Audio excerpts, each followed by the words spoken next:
আচ্ছা, মমতা ব্যানার্জির শাস্তি কোনো অপরাধের জন্য কি হয়েছে? এখন রাষ্ট্রপতি শাসন জারি করেছে, নির্বাচন করা যেতে পারে, কিন্তু যারা জারি করার মালিক তারা সেটা মনে করলে তারপরে তো সম্ভব না। আপনারা যদি যেসব ডকুমেন্টের কথা বলছেন সে ডকুমেন্টের দেখবেন যে কনফিডেন্সিয়াল লেখা আছে। তো কনফিডেন্সিয়াল চিঠি অন্য কেউ পড়তে পারে না, যাকে অ্যাড্রেস করা আছে একমাত্র তিনিই পড়তে পারেন। অর্থাৎ এরকম চিঠি বাইরে প্রকাশ করে দেওয়া একদমই উচিত না। তিনি এটা অন্যায় কাজ করেছেন। এর কোনো শাস্তির আইনে লেখা নেই। আচ্ছা, মমতা ব্যানার্জির শাস্তি কোনো অপরাধের জন্য কি হয়েছে? নিয়োগ দুর্নীতিতে তার জড়িত থাকার ব্যাপারে তো আমার মনে কোনো রকম সন্দেহ নাই, কোনো ব্যবস্থা নেওয়া হয়নি। সারদা চিটফান্ডের অপরাধে তার জড়িত থাকার আমার একটা বই আছে, সারদায় মমতার অপরাধ বলে। তো সেখানে তার বিরুদ্ধে তো কোন রকম ব্যবস্থা নেওয়া হয়নি। অর্থাৎ যেগুলো বড় বড় অপরাধের কোনো ব্যবস্থা নেওয়া হয়নি, তো সেখানে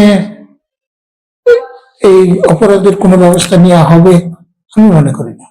আমি মনে করি যে যারা লোক নিরপেক্ষ তাদের দিয়ে নির্বাচন না করালে সুষ্ঠু এবং অবাধ নির্বাচন হওয়া সম্ভব নয়।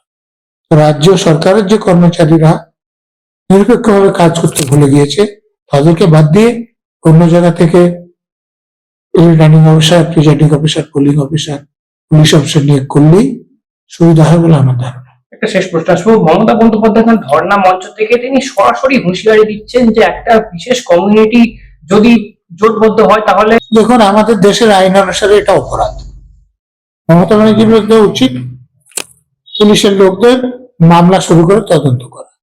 যেহেতু তিনি পুলিশ মন্ত্রী, পুলিশ তার অধীনে কাজ করে, এটা করবে না। কেন্দ্রীয় সরকারের উচিত তার বিরুদ্ধে ব্যবস্থা নেওয়া। এটা কি ধর্মীয় উস্কানি নয়? না, এটা সাম্প্রদায়িক। মানে ধর্মীয় ব্যাপার আর সাম্প্রদায়িক ব্যাপারের মধ্যে ফারাক আছে।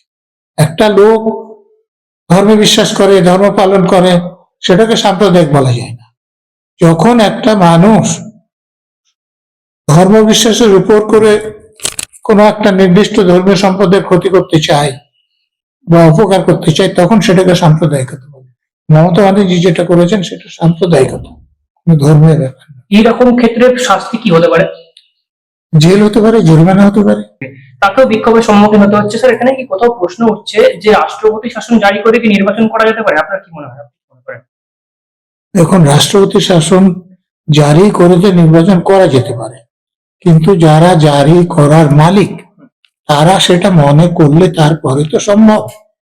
আর জ্ঞানেশ কুমারের ভিজিটের ব্যাপারে আমি বলবো যে দেখুন, কালীঘাটে যাওয়া, দক্ষিণেশ্বরে যাওয়া, এটা তার নির্বাচন কমিশনের কাজের মধ্যে পড়ে না।